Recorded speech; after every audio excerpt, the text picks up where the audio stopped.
ये क्या बात होती है, आपने करण जौहर और शाहरुख खान के लिए जो इतना गंदा गंदा लिखा। मैंने अपने पिछले वीडियो में आप लोगों को करण जौहर के बारे में बताया था कि उसने ट्विंकल काजोल के शो पे कहा है कि मैं जब 26 साल का था तो मेरी किसी ने ले ली थी। तो पूरी छानबीन करने के बाद पता चला है कि वो SRK है जिसने करण की गांव का गुरगांव बनाया था। वो SRK ही है जिसने करण की वो SRK ही है जिसने करण की सांडे के तेल के साथ। मेरे ख्याल में SRK के बारे में मैंने कभी नहीं कहा। शाहरुख खान के बारे में अभी करण जौहर की आपको अरे भाई आपको ऐसा लग रहा है कि ऐसी बात है? ऐसी बात नहीं है, बहुत नॉर्मल बात है। अरे आपने लिखा कि करण जौहर के संग शाहरुख खान ने सेक्स किया, ये नॉर्मल बात नहीं है। बॉलीवुड में ये नॉर्मल बात मतलब है। सेक्स करना, मेल होमोसेक्सुअल होना नॉर्मल बात है। नहीं, बॉलीवुड में ये प्यार मोहब्बत की बात है, नॉर्मल बात है। भाई ये प्यार नहीं है, ये होमोसेक्सुअलिटी है। नहीं, ऐसा नहीं है। वो तो करण जौहर ने क्योंकि कहा उस शो में, उसने अपनी तरफ से ऐसी बातें कही तो उसको मैंने रिपीट किया। SRK साहब खुद बोल चुके हैं कि अगर वो एक्टर ना होते तो वो पोर्न स्टार होते। आप क्या बात कर रहे हो आप? SRK साहब खुद बोल चुके हैं ऑन रिकॉर्ड, ऑन स्टेज कि करण से मेरा प्यार है, और भी मतलब बहुत कुछ ऐसी चीजें वो कह चुके हैं। ये आपका कहना मतलब है कि बॉलीवुड में और नाम भी है जो होमोसेक्सुअल है? बहुत है बॉलीवुड, बड़े नाम भी हैं। कौन जैसे? बहुत बड़े नाम है। सलमान खान ने तो शायद नोटिस भी दिया था ना आपको? नहीं, मैंने बिल्कुल नहीं रगड़ा। सलमान भाई को ऐसा लगा कि शायद मुझे लगता है कोई दोस्त बचाया आपने, सब दुश्मन लाइन से लगा के आपने दुश्मनी पैदा कर दी है इंडस्ट्री में। मुझे नहीं लगता मेरा कोई दुश्मन है। अच्छा, आपको ये लगता है कि आप इतनी अश्लील बातें लिख दोगे, इतनी गाली लिख दोगे, इसीलिए आपकी फॉलोइंग बढ़ जाएगी, इसीलिए ट्विटर पे लोग इतना ज़्यादा आपको फॉलो करेंगे, पढ़ के मजे लेंगे? नहीं, मैं कभी किसी को गाली नहीं देता। जिसके बराबरी तुम सोच कर, तुम मेरा हो, तुम डोनेट कर देते हो, तुम मेरे के बराबर नहीं हो। ज़बान संभाल के बात कर। आपने धुरंधर को तो लिखा कि धुरंधर हिट नहीं होगी, धुरंधर ने तो रिकॉर्ड तोड़ दिए। हिट इसलिए हो गई कि ये फॉर्मूला आज की तारीख में अचूक है कि भाई एक दफ़ा अगर आप ये साबित करने में कामयाब हो गए कि आपकी फिल्म पाकिस्तान के खिलाफ है, मुसलमानों के खिलाफ है, तो फिर वो आपकी फिल्म हिट होनी ही होनी है। वो कश्मीर फाइल्स हो, वो गदर 3 हो, वो धुरंधर। अच्छा, अब आपने अगर पिक्चर बनाई तो और आपके मन की कोई हीरो नहीं, तो कौन सी होगी जिसको आप लेना चाहेंगे? हकीकत ये है कि आज जिसको भी लेंगे मजबूरी में लेंगे। बॉलीवुड वाले हैं वो अच्छी लड़कियों को लॉन्च ही नहीं कर पा रहे हैं, वो सिर्फ नाम वाली लड़कियों को लॉन्च कर रहे हैं।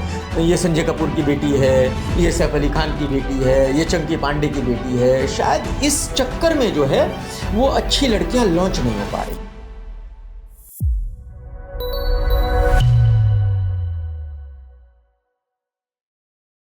नमस्कार, मैं हूं संजय शर्मा, आप देख रहे हैं 4PM न्यूज़ नेटवर्क। गजब के शख्स हैं जिनके संग मैं आज बातचीत करने आया हूं, आपको सुन के मज़ा आएगा। और भाई की सोशल मीडिया पे वो ब्रांडिंग है कि फिल्म इंडस्ट्री का कोई शायद ही बड़ा नाम हो जो उनको फॉलो ना करता हो। किस आदमी की तकदीर में ऐसा होगा कि 50 लाख लोग तो उनको ट्विटर पे, 5 मिलियन लोग उनको ट्विटर पे फॉलो करते हैं। सोचिए, 5 मिलियन लोग ट्विटर पे, आप उनका ट्वीट खोलेंगे तो उसमें आपको लाइन से बड़े बड़े नाम दिख जाएंगे, उनको कोसते हुए भी दिख जाएंगे कि आप ऐसा बोल रहे हो, ऐसा बोल रहे हो। लेकिन पिक्चर आई नहीं, वो भाई का एक ट्वीट आया नहीं, और पिक्चर या तो अच्छी या बुरी बैंड बच जाएगी। 17 लाख लोग उनको फेसबुक पे फॉलो करते हैं। फेसबुक से मुझे लगता है ढेर सारे पैसे मिलते होंगे, क्योंकि फेसबुक भी बहुत सारा पैसा देती है। और 30 लाख से ज़्यादा लोग उनको इंस्टाग्राम पे फॉलो करते हैं, और 14 लाख उनके यूट्यूब पे हैं। अब आप सोचिए, ऐसा कौन सा इंसान होगा जो बॉलीवुड में इतना दीवाना हो, बॉलीवुड के लोग उनकी तारीफ़ करें या बुराई करें, लेकिन चर्चा ज़रूर करते हैं। मुझे इंदिरा गांधी की ये बात याद आती है, जब वो आपातकाल में जेल चली गई थी तो उन्होंने एक लाइन कही थी, आप मेरी प्रशंसा करें या निंदा करें, लेकिन मेरी चर्चा करें। तो मैं कुछ सेकंड का सवाल आपके दिमाग के लिए छोड़ता हूँ। जब मैं पर्चा कराऊँ उससे पहले सोचिए, ऐसा कौन सा इंसान होगा बॉलीवुड का जिसकी चाहे प्रशंसा करें या निंदा करें, लेकिन उसका ट्वीट बच्चन फैमिली से लेकर वो सारे लोग देखते हैं, पढ़ते हैं। उसकी समीक्षा पिक्चर बना रहा होता है प्रोड्यूसर, उसके दिल में धक धक होती है कि यह बंदा मेरी पिक्चर के कैसी धज्जियाँ उड़ाएगा। और शालीनता तो इस आदमी से पास में दूर दूर तक नहीं जाएगी। भाई किन्हीं भी भाषा में जवाब दे देंगे। मैं इनका पर्चा कराऊंगा, मुझे आपके समझ में आ गया होगा। मैं भाई KRK की बात कर रहा हूँ। KRK भाई, बहुत बहुत स्वागत है। बहुत बहुत शुक्रिया। आपसे बात करने से पहले मुझे डर ये लगता है कि आपके मुँह से कुछ अश्लील वाले शब्द ना निकल जाए। आपको देख के आपको बिल्कुल लगता ही नहीं है कि ये मुस्कुराता हुआ चेहरा जब लिखने बैठते हैं आप, तो एक तरफ से सोचते हैं कि आज इसकी बैंड बजानी है। ये मन में गुस्से से लिखते हैं ट्वीट और समीक्षा, या कुछ जहन में आता है कि यार चलो आज इसकी बैंड बजा ही दूँ? ऐसा क्यों करते हैं आप? नहीं, एक्चुअली मुझे मज़ा आता है ऐसी बातें किसी के लेने में कि भाई अगर किसी के बारे में कहूँ तो बेचारा थोड़ा सा परेशान हो, थोड़ा सा गुस्सा है उसे, वो थोड़ी सी गालियाँ दे तो ऐसा करने में मुझे मज़ा आता है। नहीं तो आप तो मुझे जानते ही हैं कि मेरा जो रियल स्वभाव है वो तो ऐसा है नहीं। अरे भाई ये क्या बात होती है? आपने करण जौहर और शाहरुख खान के लिए जो इतना गंदा गंदा लिखा, वो केवल मजे लेने के लिए लिख सकता है? मतलब इतने बड़े स्टार और आपने इतनी भाषा, इतनी अश्लील भाषा लिखी, मैं तो चैनल बोल भी नहीं सकता। नहीं भाई क्यों लिख दिया आपने? नहीं, मैंने कहा लिखा? हाँ, वो तो करण जौहर ने खुद ही कहा। वो एक शो में गए थे, हाँ, और वहाँ उन्होंने वो बातें खुद ही कही कि कितनी एज में उन्होंने क्या किया। मैंने तो सिर्फ जो उन्होंने बताया था, जो उन्होंने हिंट दिए थे कि भाई ये हो शाहरुख सकता, ये हो सकता, शाहरुख ने उनके उन्होंने हिंट दिया था। फिर मैंने खोजबीन की, मैंने इंक्वायरी की कि भाई किस वक्त में कौन किससे करण जौहर से मिला था, तो फिर मुझे लगा कि शायद ये बिल्कुल सही फिट होता है शाहरुख खान और करण जौहर। कि यार के भाई ये मत कहिए, मतलब शाहरुख ने करण जौहर के साथ गंदा काम किया, या आपने रिसर्च कर ली और रिसर्च करके पा लिया कि शाहरुख खान के संग ने करण जौहर के साथ गंदा काम किया? नहीं, गंदा काम नहीं, ये तो प्यार है, मोहब्बत है। ये प्यार मोहब्बत थोड़ी है जो आपने लिखी, वो तो मतलब बिल्कुल गंदी वाली प्यार मोहब्बत। अच्छा, फिर उसके बाद में शाहरुख खान करण जौहर गरियाए तो होंगे आपको बहुत कस के? नहीं, सब तो दोस्त यार ही हैं यहाँ पे बॉलीवुड में, और सबको पता है कि ऐसी दोस्ती भैया, ऐसी दोस्ती सबको पता है कि हंसी मजाक में सब है, इसमें कुछ कोई सीरियस बात नहीं है, तो कोई बुरा नहीं मानता। क्या कि भाई आपके जितने ट्वीट होते हैं ना, वो इंडस्ट्री में तहलका इसलिए मचाते हैं, मुझे लगता है कोई दोस्त बचाए आपके, सब दुश्मन लाइन से लगा के आपने दुश्मनी पैदा कर दी है इंडस्ट्री में। मुझे नहीं लगता मेरा कोई दुश्मन है, मुझे ऐसा पर्सनली जो नहीं लिखते हैं लगता। ये सब प्यार करते होंगे आपको? मुझे ऐसा लगता है कि शायद वो भी मज़े ही लेते हैं पढ़ के, तो मुझे नहीं लगता कि कोई दुश्मन है। मेरे सामने तो आज तक किसी ने नहीं बोला कि भाई वो मेरा दुश्मन है। कौन पंगा लेगा आपसे? फिर आप उसकी लिख दोगे? हाँ, पीछे कोई बोलता हो तो मैं कह नहीं सकता। अच्छा, आपको ये लगता है कि आप इतनी अश्लील बातें लिख दोगे, इतनी गाली लिख दोगे, इसीलिए आपकी फॉलोइंग बढ़ जाएगी, इसीलिए ट्विटर पे लोग इतना ज़्यादा आपको फॉलो करेंगे, पढ़ के मजे लेंगे? नहीं, मैं कभी किसी को गाली नहीं देता, कभी कोई अश्लील बात नहीं लिखता। और ये अश्लील बात का तो मैंने उदाहरण ही दे दिया आपको। नहीं, जो बातें मैं लिखता हूँ वो शायद लोगों को थोड़ी सी चुभती हैं, क्योंकि उसमें थोड़ी सी सच्चाई होती है, थोड़ी सी रियल होती है, जो और कोई पत्रकार नहीं लिख सकता वो मैं लिख देता हूँ, तो शायद उसकी वजह से थोड़ा सा ऐसा लगता है। लेकिन ऐसी कोई मेरी ट्वीट नहीं है जिसमें कोई गाली हो या कोई ऐसी बात हो जो नहीं कहनी चाहिए। क्या के भाई आपके इन सब पंगे की वजह से आपके संग भी कई बार पंगे हुए, आप पे भी मुकदमे मानहानि के हो गए? हाँ, कई बार हुए हैं। वो तो देखो, नहीं समझ रहे हो क्या होता है, मैं आपको बताऊँ, ये मानहानि के मुकदमे क्यों हुए हैं उसका रीज़न मैं आपको बताता हूँ। अगर मैं आपको नहीं जानता, मैंने आपके बारे में कुछ कह दिया, तो आपको कोई फ़र्क नहीं पड़ता। प्रॉब्लम तब होती है जब मैं आपको पर्सनली जानता हूँ, और जानने के बाद अगर मैं आपके बारे में कुछ कहता हूँ तो आपको लगता है कि यार इसने मेरे बारे में क्यों कहा यार। तो बॉलीवुड में क्या है, सब लोग ऐसे हैं कि भाई सबको मैं पर्सनली जानता हूँ, सबसे जान पहचान है, तो उनको ये लगता है कि भाई बाकी कोई कुछ भी कहे लेकिन KRK नहीं कह सकता। तो अगर मैं कहता हूँ तो उनको बहुत बुरा लगता है, और मेरे ख्याल में उनका हक है ये, और यही वजह है कि वो केसेस उन्होंने मुझ पर किए। एक हम लोग है कानपुर में लड्डू की दुकान है, उसका स्लोगन है कि ऐसा कोई सगा नहीं जिसको हमने ठगा नहीं। तो इंडस्ट्री में ऐसा कोई बचा नहीं जिसको KRK ने पेला नहीं। कोई बचा है? ऐसे बहुत लोग हैं, बड़े लोगों में कोई बचा है ऐसा? हाँ, ऐसे बहुत लोग हैं। शायद अमिताभ बच्चन को छोड़ दिया होगा आपने। नहीं, अमिताभ बच्चन साहब ही नहीं, बच्चन फैमिली तो खैर उनके बारे में तो मैंने कभी कुछ कहा ही नहीं। मेरे ख्याल दोस्ती है उनसे आपकी? मेरे ख्याल में SRK के बारे में भी मैंने कभी नहीं कहा। शाहरुख खान के बारे में अभी करण जौहर की बात अरे आपको, अरे भैया आपको ऐसा लग रहा है कि ऐसी बात है, ऐसी बात नहीं है, बहुत नॉर्मल बात है। अरे आपने लिखा कि करण जौहर के संग शाहरुख खान ने सेक्स किया, ये नॉर्मल बात नहीं है। बॉलीवुड में ये नॉर्मल बात मतलब है। सेक्स करना, मेल होमोसेक्सुअल होना नॉर्मल बात है? नहीं नहीं, बॉलीवुड में ये प्यार मोहब्बत की बात है, नॉर्मल बात यार के है। भाई, ये प्यार नहीं है, ये होमोसेक्सुअलिटी है। नहीं नहीं नहीं नहीं, ऐसा नहीं है। हाँ। वो तो करण जौहर ने क्योंकि कहा उस शो में, उसने अपनी तरफ से ऐसी बातें कही तो उसको मैंने रिपीट किया। बाकी उसमें कोई वो तो मौज मस्ती के लिए है, थोड़ा ऐसे ही, कोई बहुत ज़्यादा सीरियस बात नहीं है। अच्छा, क्या लगा होगा शाहरुख खान को और करण जौहर को वाला? कुछ नहीं, SRK साहब खुद बोल चुके हैं कि अगर वो एक्टर ना होते तो वो पोर्न स्टार होते। आप क्या बात कर रहे हो आप? SRK साहब खुद बोल चुके हैं ऑन रिकॉर्ड, ऑन स्टेज, कि करण से मेरा प्यार है, और भी मतलब बहुत बहुत कुछ ऐसी चीज़ें वो कह चुके हैं।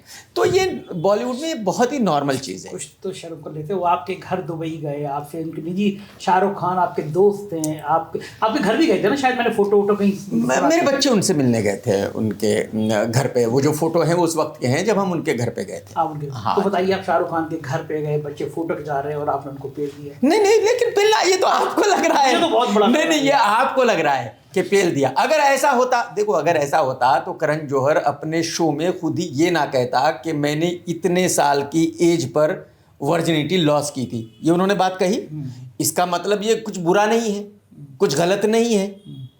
करण जौहर साहब लड़की तो नहीं है, समझ रहे हो ना आप? तो यहाँ इंडस्ट्री में जो है, यहाँ का कल्चर ऐसा है कि यहाँ ये बात कुछ बहुत बड़ी नहीं है। हाँ, मैं आपके हिसाब से समझ सकता हूँ कि आप हाँ, हमें तो यूपी बड़ी से लग रही है, हाँ, यूपी के हैं, आप यूपी से हैं, हाँ, तो हमें तो बड़ी लग आपके रही लिए है। वो बहुत बड़ी बात है।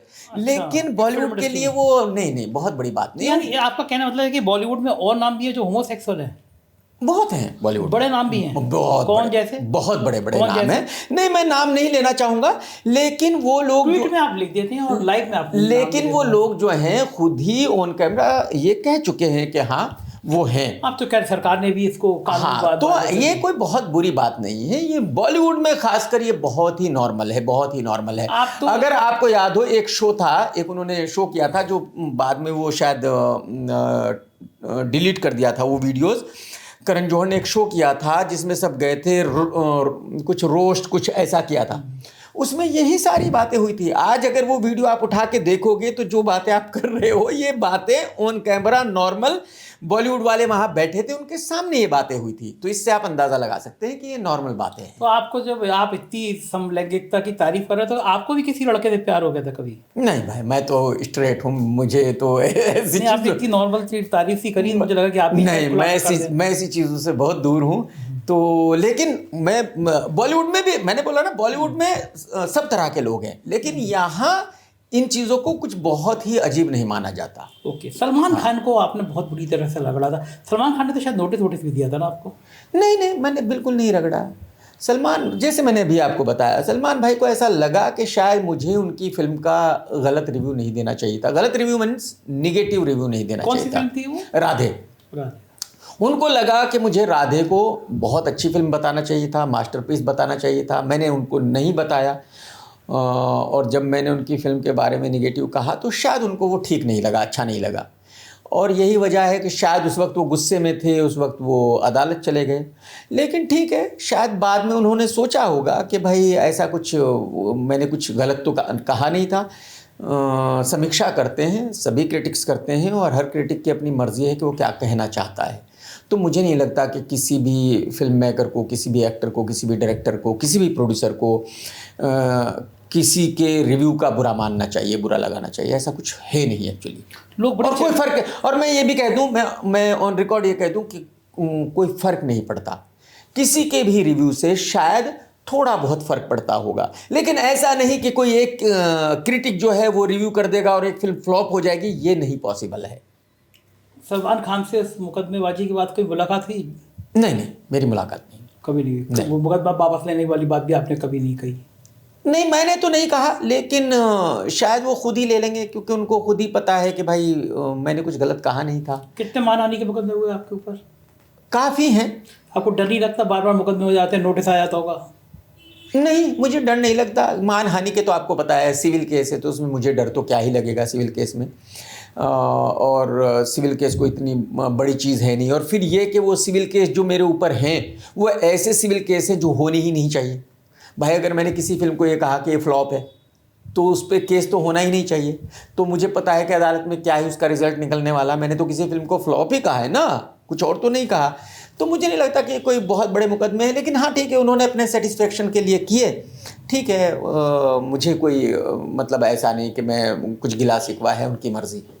लोग कहते हैं कि क्रिटिक लोग जो होते हैं ये पैसा लेकर रिव्यू कर देते हैं, आपको भी पैसे मिलते हैं? ईमानदारी से बताइए। आप मुझे बताइए, जैसे मैंने अभी कहा, मैं पहले आपके पूछने से पहले कह चुका कि किसी भी क्रिटिक के रिव्यू करने से किसी फिल्म को कोई फर्क नहीं पड़ता। चर्चा में तो आ जाती है, आप जब लिखते हैं हजारों लोग देखते हैं। मैं ये कह रहा हूँ किसी भी फिल्म को शायद 1, 2, 4, 5% फर्क पड़ सकता है, लेकिन ऐसा नहीं कि कोई क्रिटिक किसी फिल्म को फ्लॉप कर देगा या कोई क्रिटिक किसी फिल्म को हिट कर देगा। ये पॉसिबल नहीं है।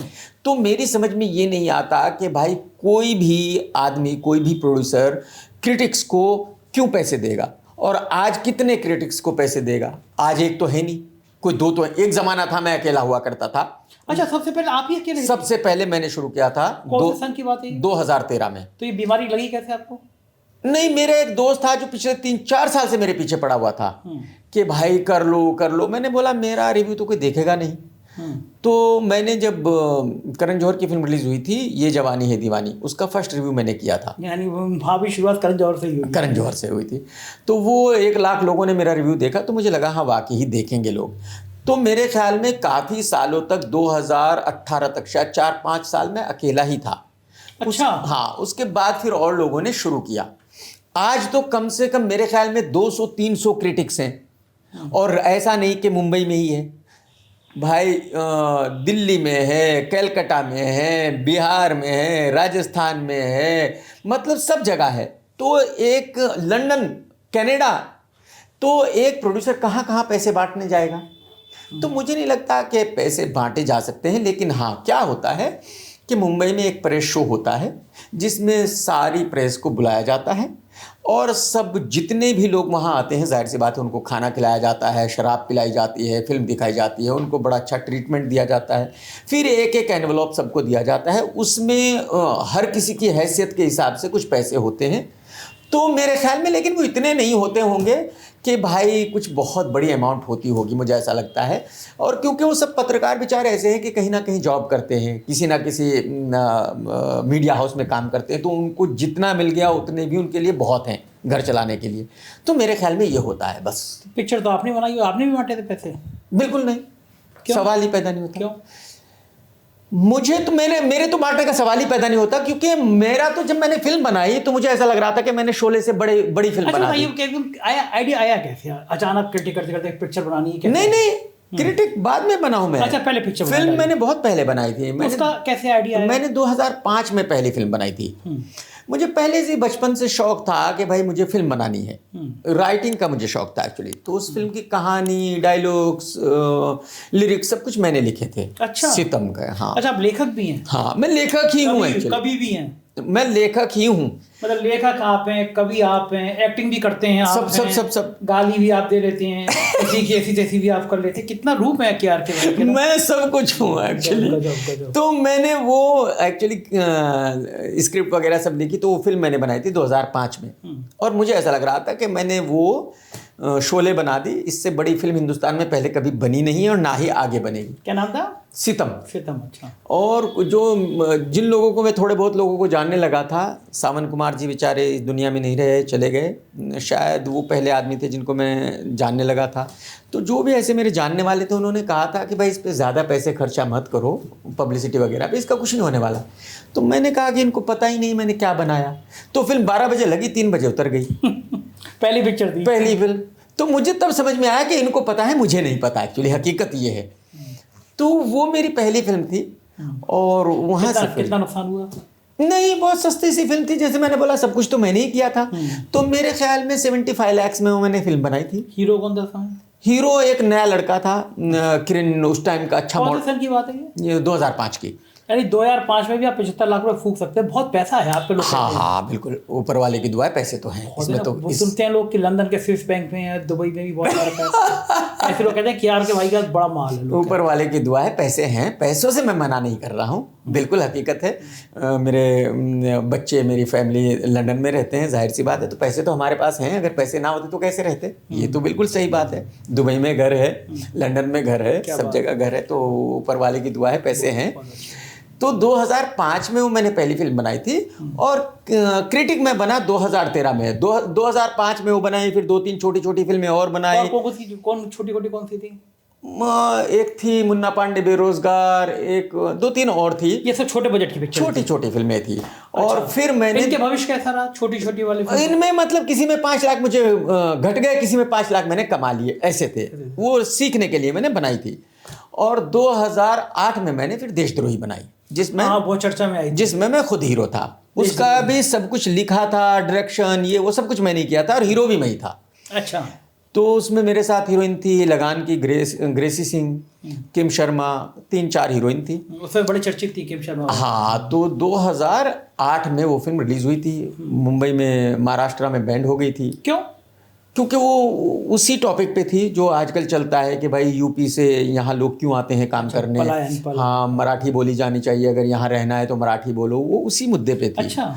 तो यहाँ महाराष्ट्र में प्रतिबंध लग गया था उस पर? हाँ, तो महाराष्ट्र सरकार ने उसको बैन कर दिया था, बाकी सब जगह रिलीज हो गई थी। तो उससे फिर मैं, जाहिर सी बात है, जैसे आपने कहा कि वो फिल्म चर्चा में आ गई, तो मैं चर्चा में आ गया था। तो उसके बाद फिर मैं बिग बॉस में चला गया। वहाँ पे आपने ढेर कर दी गालियों को, और दे गाली, हाँ, के गाली। तो 2009 में आपको सबसे टर्निंग पॉइंट बिग बॉस ही था शायद। बिग बॉस नहीं, टर्निंग पॉइंट तो आप देशद्रोही कहिए। हाँ, देशद्रोही। अगर देशद्रोही चर्चा में ना आती तो बिग अगर बॉस, प्रतिबंध नहीं लगता तो आप तो बिग बॉस वाले मुझे ना बुलाते। मेरे ख्याल से प्रतिबंध की वजह से आप सबसे ज्यादा चर्चा में आए। बिल्कुल करेक्ट। और उसी वजह से फिर बिग बॉस में बुलाया गया।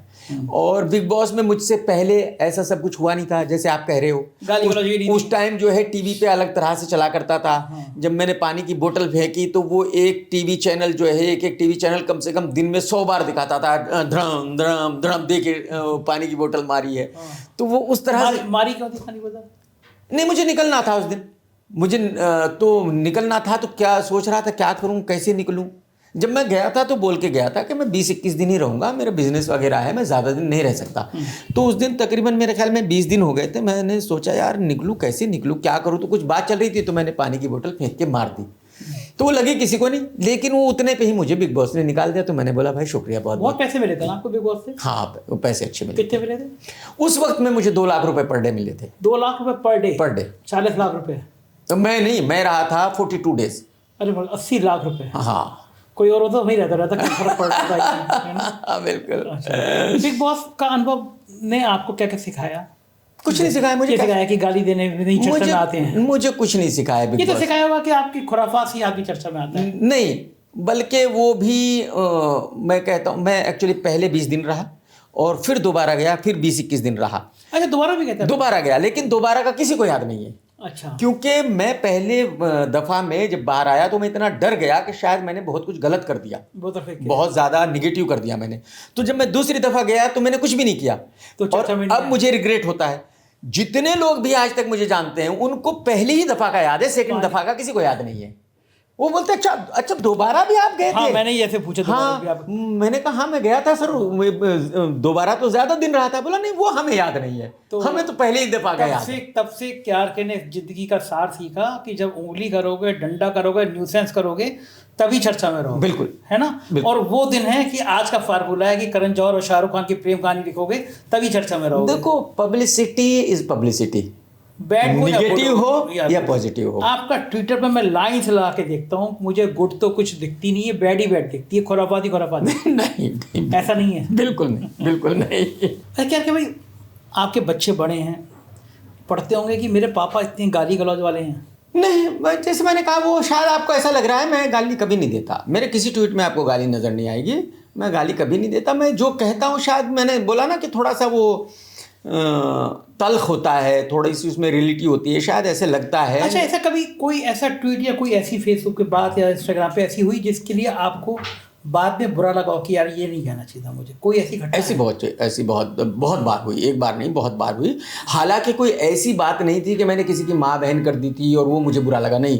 लेकिन मैंने जो कुछ कह दिया था बहुत ही सिंपल वर्ड्स में कहा था, लेकिन फिर भी शायद मुझे वो नहीं कहना चाहिए था। कोई याद है? मैंने अपने दोस्तों को कुछ कह दिया था। परिणीति अच्छी दोस्त थी, मैंने उसके लिए कुछ कह दिया था। मैंने उसको किम करदाशियन से कंपेयर कर दिया था और उसको बुरा लगा। हालांकि लगना नहीं चाहिए था, जबकि फिल्म इंडस्ट्री में है हम लोग, बॉलीवुड में, लेकिन फिर भी वो मुझे बुरा लगा कि मुझे नहीं करना चाहिए था। मैंने सोनम के लिए कुछ कह दिया था उनकी बॉडी को लेके कि भाई हीरोइन ऐसी नहीं ऐसी होती है, और बाद में मुझे वो बुरा लगा कि मुझे नहीं कहना चाहिए था। हालांकि मैंने कुछ बहुत गलत नहीं कह दिया था, बहुत ही नॉर्मल चीज़ें थी जो लोग कहते हैं। किसी भी हीरोइन को देखते हैं तो जाहिर सी बात है, हीरोइन का मतलब ही ये है कि वो परफेक्ट है, तभी तो लोग देखने जाते हैं। कुछ कमी होती है तो लोग कहते हैं भाई ऐसी नहीं ऐसी है। तो लेकिन क्योंकि जैसे मैंने कहा कि लोग मुझे पर्सनली जानते हैं, तो सोनम को बुरा लगा क्योंकि मैंने कहा था, और मुझे भी बुरा लगा कि मुझे नहीं कहना चाहिए था। तो कुछ काफ़ी चीज़ें ऐसी हैं कि भाई मुझे नहीं कहनी चाहिए थी। और रही मेरे बच्चों की बात, तो मेरे बच्चों को हिंदी आती नहीं है। मेरे बच्चे बॉलीवुड से बिल्कुल भी मतलब वो हिंदी फिल्में नहीं देखते, बॉलीवुड की न्यूज़ वो नहीं पढ़ते, बॉलीवुड के बारे में उनको बिल्कुल कतई कुछ पता नहीं है। पापा एकदम सुपरस्टार, इतने चर्चा में, बच्चों को पता ही नहीं पापा क्या कर रहे हैं। उनको सिर्फ इंग्लिश फिल्मों का पता है, वो इंग्लिश फिल्में ही देखते हैं। बॉलीवुड के बारे में उनको बिल्कुल कतई कुछ पता नहीं। बॉलीवुड के बारे में मतलब वो काफ़ी एक्टर्स को जानते हैं, लेकिन उनका जो फेवरेट है वो सिर्फ शाहरुख खान है। वो उसी से मिले हैं, बाकी किसी से कभी मिलने के लिए उन्होंने नहीं कहा। उन बेचारों को पता ही नहीं होगा पापा ने शाहरुख की भी बैंड बजाई है।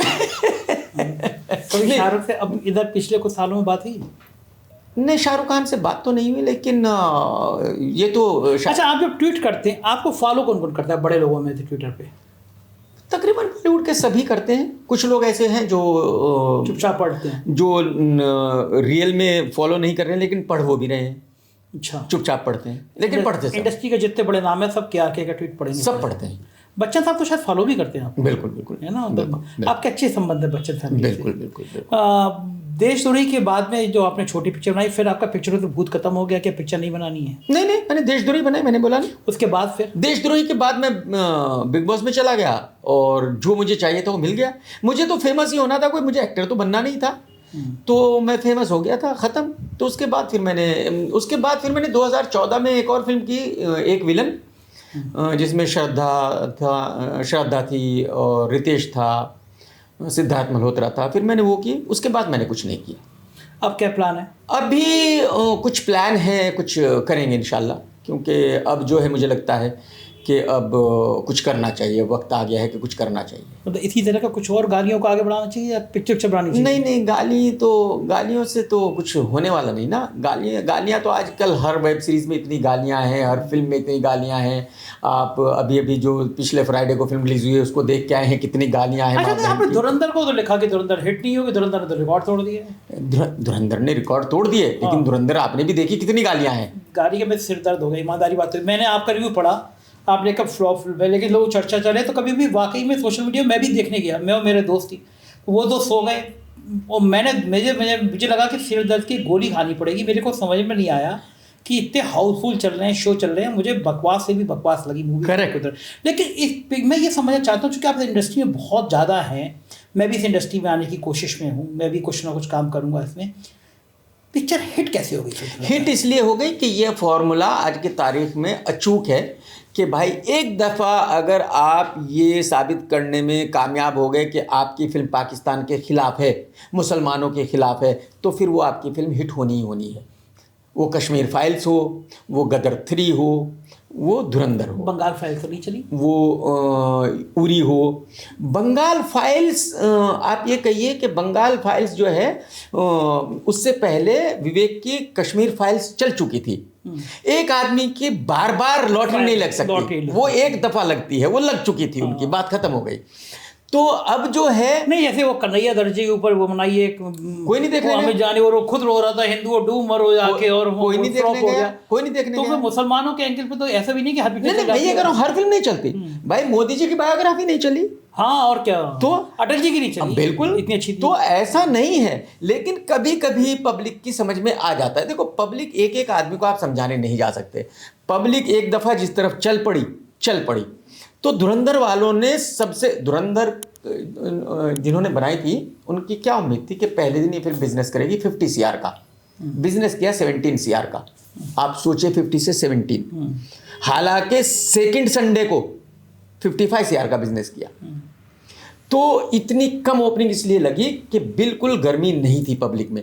लेकिन जो फिल्म के बनाने वाले थे वो इस बात को समझाने में पब्लिक को कामयाब हो गए कि ये फिल्म पाकिस्तान के खिलाफ है। मैंने भी देखी फिल्म, मुझे तो पाकिस्तान के खिलाफ कुछ नजर नहीं आया। ऐसी 10 पिक्चर बन चुकी है। मुसलमानों के खिलाफ कुछ और मोदी मीडिया डिबेट कर रहा है, देखो मुसलमानों के खिलाफ है, मुसलमानों के खिलाफ मुझे कुछ नजर नहीं आया। भाई अगर आप कहते हो कि प्लेन हाईजैक दिखाया तो उसके ऊपर ऑलरेडी 10 फिल्में, कंप्लीट फिल्में उस सब्जेक्ट पे बन चुकी हैं। हाँ, वाजपेयी की सरकार थी, बीजेपी की सरकार। बिल्कुल। अगर आप कहते हो कि 26/11 मुंबई में, उसके ऊपर 4-5 फिल्में बन चुकी हैं। पार्लियामेंट पे अटैक है, वो 4-5 फिल्मों में दिखाया जा चुका है। तो सारी चीजें वो थी जो पहले आ चुकी हैं। इसके बावजूद भी लोग ये मानने में कामयाब हो गए कि हाँ भाई ये फिल्म पाकिस्तान के खिलाफ है, हमने पाकिस्तान को धो दिया। बताइए भाई, अटैक हमारे ऊपर हुआ, 26/11 हुआ, पार्लियामेंट पे हुआ, प्लेन हमारा हाईजैक हुआ, लेकिन पब्लिक कह रही है कि देखो हमने पाकिस्तान को धो दिया। अरे भाई नुकसान हमारा हुआ, हमने कैसे धो दिया? ऐसे भी ऑपरेशन सिंदूर में हो गया। एग्जैक्टली, पूरी दुनिया उधर खड़ी हो गई। बिल्कुल। और हम लोग कह रहे हैं हमने बड़ा वजह, हमने धो दिया। तो पब्लिक ये पिक्चर बनाने वाले भी सेंटीमेंट देखते हैं कि आज के दौर में, अच्छा बॉलीवुड क्या वाकई में हिंदू मुसलमान में बढ़ गया है? अब बढ़ गया, मानते हैं आप? इससे पहले नहीं था, कभी नहीं था, लेकिन अब बढ़ गया।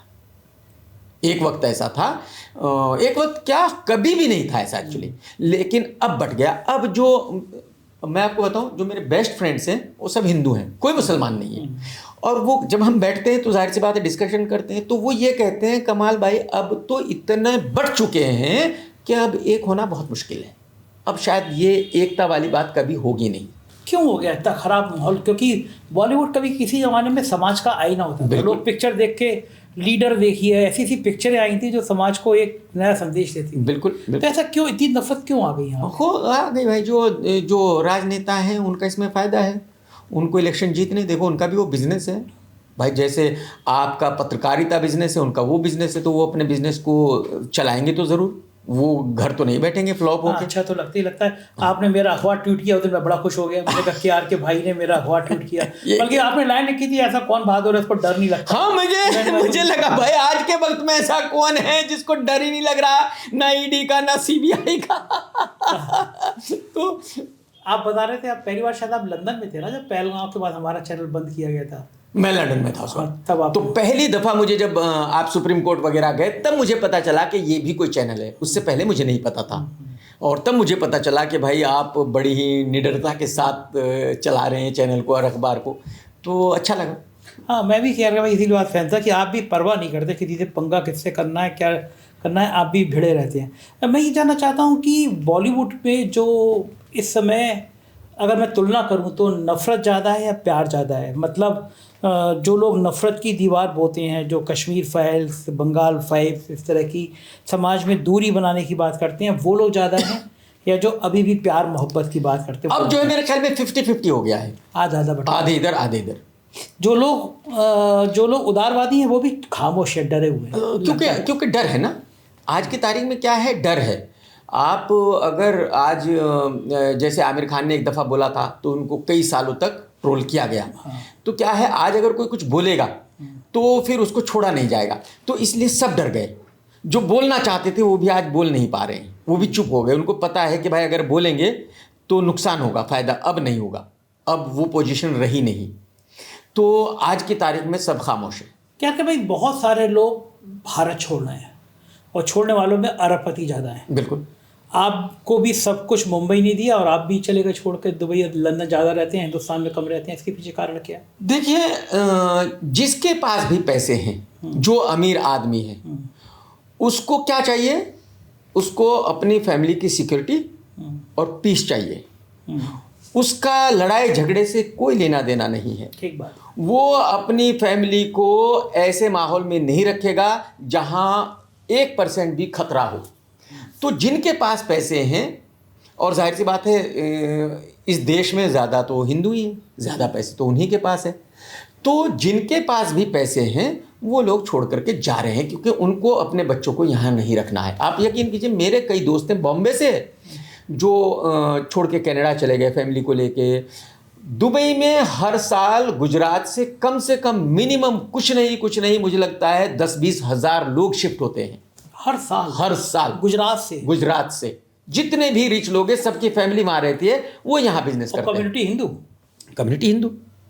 आप देखिए बड़े बड़े जितने हमारे एक्टर हैं, मुसलमान तो कोई नहीं गया, लेकिन हमारे जितने हिंदू एक्टर हैं, आर माधवन चला गया, आपका क्या नाम है, सोनू निगम वहाँ चला गया, आपका हनी सिंह वहाँ चला गया, तकरीबन सभी लोगों ने वहाँ घर ले लिए, वहीं रहते हैं, उनको नहीं रहना। मुझे तो आपको जब पकड़ना हुआ तो हमने दुबई में पकड़ा सबसे पहले। ये कह रहा हूँ कि 4PM मिडिल ईस्ट लॉन्च किया, हमने कहा क्या कि भाई दुबई में मिलेंगे तो दुबई पकड़ा जाए। बिल्कुल। ये एक देश के लिए भी खतरनाक स्थिति है कि हमारे देश के एक पूंजीपति लोग भारत छोड़ रहे हैं, और बॉलीवुड में ये नफरत भी बढ़ रही है, ये भी चिंता का विषय। आपको लगता है कि ये सुबह कभी तो आएगी कि फिर पुराने जैसा माहौल होगा, फिर प्यार की बात होगी, भाईचारे की बात? अब नहीं होगी भाई, नहीं होगी। अब नहीं। आप निराशावादी हैं क्या? नहीं, निराशावादी नहीं, मैं जो हकीकत है उसको पहचानता हूँ।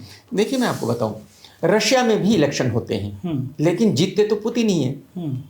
ठीक है। इलेक्शन तो तुर्की में भी होते हैं, लेकिन जीतते भाई साहब ही हैं, कितने सालों से बैठे हुए हैं। तो इलेक्शन ऐसा नहीं है कि ये सिर्फ इंडिया में है, बहुत सारे देशों में है। इलेक्शन तो सीरिया में भी होते हैं, लेकिन जो भी अलशारा है वही जीतता रहेगा हमेशा के लिए। तो अब इंडिया में भी इलेक्शन तो होंगे, लेकिन जीतेगी तो बीजेपी ही, कोई और तो जीतेगा नहीं अब।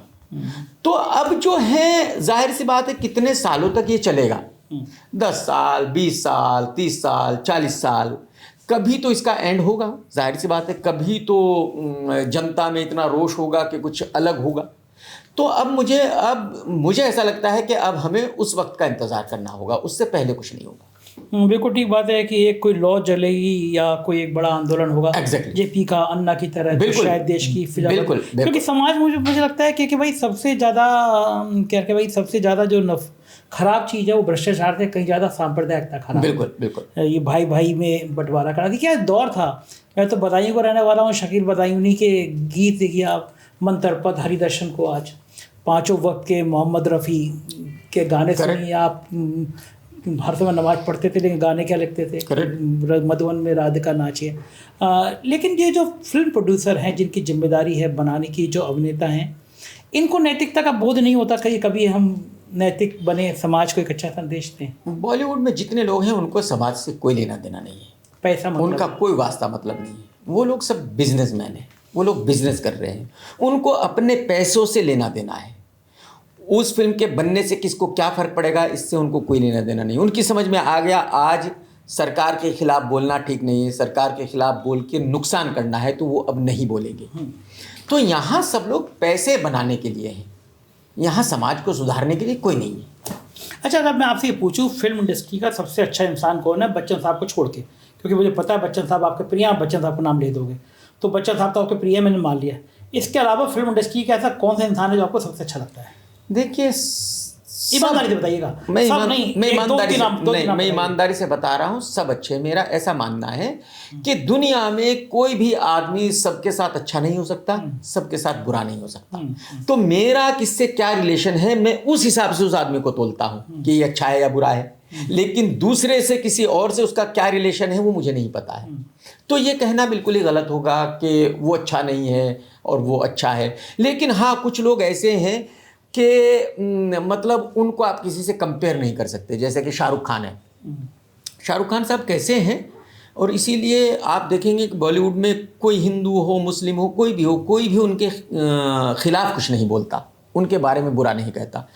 अगर शाह के घर पे 100 लोग आए, 200 लोग आए, कितने भी आए उनकी पार्टी में, वो हर आदमी को जाते हुए उसके साथ जाएंगे, उसके गाड़ी का हाँ, दरवाजा ये खोलेंगे, सुना है मैंने। वो उसको गाड़ी में बैठाएंगे, दरवाजा बंद करेंगे और कहेंगे घर जाके एसएमएस करना कि आप घर पहुंच गए हो। ये शाहरुख खान की सुनी है मैंने ये बात। कोई दूसरा आदमी नहीं कर सकता। हाँ, इतना बड़ा स्टार होने के बाद आप ट्राई भी करो तब भी नहीं कर सकते आप, हाँ नहीं कर सकते। नहीं कर सकते। ये शाहरुख खान की दरिया ये की सिर्फ बात वही है। कर सकता है। हाँ। तो वो आदमी से, उससे आपको पता चलता है कि वो किस तरह का आदमी है। ये बात मुझे कई लोगों ने बताया कि शाहरुख खान इसी तरह दरिया दिला। हाँ हाँ, तो वो किस तरह का आदमी है ये इससे पता चलता है। तो ऐसे बहुत सारे लोग हैं जो बहुत ही अच्छे हैं, जिनके बारे में मतलब कुछ भी आप गलत नहीं सुनेंगे। हाँ। जैसे अभिषेक बच्चन है, उसके बारे में कभी गलत नहीं सुनेंगे आप। एक बार ट्विटर पे कोई बहस हुई थी ना आपकी अभिषेक बच्चन की, कोई मुझे बता रहा था। नहीं, हम लोगों ने मजाक किया होगा एक दूसरे के साथ। अच्छा, हाँ, जैसे रितेश देशमुख है, उसके बारे में आप कभी कुछ गलत नहीं हाँ, वो सुनेंगे। लाइव सा इंसान होता है। हाँ हाँ, तो कुछ ऐसे लोग हैं जिनके बारे में आप कभी गलत नहीं सुनेंगे। हीरोइन कौन सी अच्छी, सबसे अच्छी लगती है आपको? देखिए, मुझे ऐसे पर्सनली कोई भी अच्छी नहीं लगती। ये आप इसलिए बता रहे हैं कि आपका पॉडकास्ट आपकी पत्नी भी देख रही है? नहीं नहीं, मेरी पत्नी देखती ही नहीं है, मेरे बच्चे नहीं देखते, मेरी बड़ा पत्नी अच्छा, नहीं बड़ा अच्छा, देखती। बड़ा अच्छा करते हैं, आप नहीं देखते हो। वो तो प्रॉब्लम ही नहीं मुझे। लेकिन मुझे आप नाम बताइए हीरोइन का, मैं गारंटी लेता हूँ कि मैं भाभी जी तक वो क्लिप भिजवा दूँ। नहीं, लेकिन मुझे बहुत अच्छी तरह याद है, जब मैंने फिल्में देखना शुरू किया था, मैं छोटा था, तो मुझे हेमा जी बहुत अच्छी लगती थी। हेमा जी के बाद फिर माधुरी दीक्षित, श्रीदेवी जी बहुत अच्छी लगती थी, फिर माधुरी दीक्षित बहुत अच्छी लगती थी, फिर मैं करीना का और करिश्मा का बहुत बड़ा फैन था, फिर ऐश्वर्या और कैटरीना का बहुत बड़ा फैन था, और अब तो उसके बाद दीपिका का बहुत बड़ा फैन था, और अब तो वो जैसी हीरोइंस वो हुआ करती थी वैसी है ही नहीं अब कोई, तो अब तो किसको ही पसंद किया जाए। अच्छा, अब आपने अगर पिक्चर बनाई तो और आपके मन की कोई हीरोइन है तो कौन सी होगी जिसको आप लेना चाहेंगे? हकीकत ये है कि आज जिसको भी लेंगे मजबूरी में लेंगे। कोई अच्छी है ही कोई नहीं। ऐसी नहीं है कि जिसको ये कहा जाए कि यार ये कैट है, ये दीपिका है, ये ऐश्वर्या है, इसको ले लो, ऐसी कोई भी नहीं है। ऐसा अकाल पड़ गया? ऐसा अकाल पड़ गया। कारण क्या है इसका? शायद इसका कारण ये है कि जो बॉलीवुड वाले हैं वो अच्छी लड़कियों को लॉन्च ही नहीं कर पा रहे हैं, वो सिर्फ नाम वाली लड़कियों को लॉन्च कर रहे हैं। ये संजय कपूर की बेटी है, ये सैफ अली खान की बेटी है, ये चंकी पांडे की बेटी है। शायद इस चक्कर में जो है वो अच्छी लड़कियां लॉन्च नहीं हो पा रही हैं। ये लड़कियों के शोषण की बात, कास्टिंग काउच की बात जो होती है, इसमें सच्चाई है या हवा में बात होती है? देखो, ये बात तो कंगना अपने वक्त की बहुत बड़ी एक्ट्रेस रही है। उन्होंने on camera, on TV channel, national TV channel पे बैठ के ये बात कही है, और भी बहुत सारी लड़कियों ने कही है, खाली कंगना ने नहीं कही है। तो अगर उन्होंने कहा है तो कुछ ना कुछ तो सच्चाई होगी। लेकिन मैं ऐसा मानता हूं कि जितना बॉलीवुड में होता है उतना ही कॉर्पोरेट में होता है, उतना ही मीडिया में होता है, उतना ही एयरलाइंस में होता है। तो सब जगह सेम ही है, डिफरेंस तो कहीं नहीं है। हाँ, बात तो गंदगी यहाँ पे है, वहाँ पे है यार, आदमी हर जगह है। एग्जैक्टली। बहुत बहुत शुक्रिया क्यार के भाई, आपने इतनी अच्छी बात देखी, मुझे बड़ा अच्छा लगा आपसे। थैंक यू, शुक्रिया संजय भाई, बहुत बहुत शुक्रिया। ये देखिए यार के भाई, बड़े बढ़िया तरीके से अपने अंदाज में इन्होंने मुझसे बातचीत करी, और नो डाउट कि आप कभी जाएंगे इनकी सोशल मीडिया प्रोफाइल पे तो आप देखेंगे कि पता नहीं मुझे आपको कैसा लगा, मुझे कुछ नहीं कहना, लेकिन मैं इतना कहना है कि इस इंटरव्यू को देखकर आप कैसा सोचते हैं, पहले एक बार इनकी पूरी सोशल मीडिया प्रोफाइल देखिए और फिर इसके नीचे कमेंट करके बताइए कि केआर के भाई के उस प्रोफाइल में और इस इंटरव्यू में एक जैसे लगे दोनों पर्सनालिटी या दोनों में अंतर है। मुझे आपकी राय का इंतजार रहेगा। चैनल को सब्सक्राइब करना ना भूलें। शुक्रिया, थैंक यू।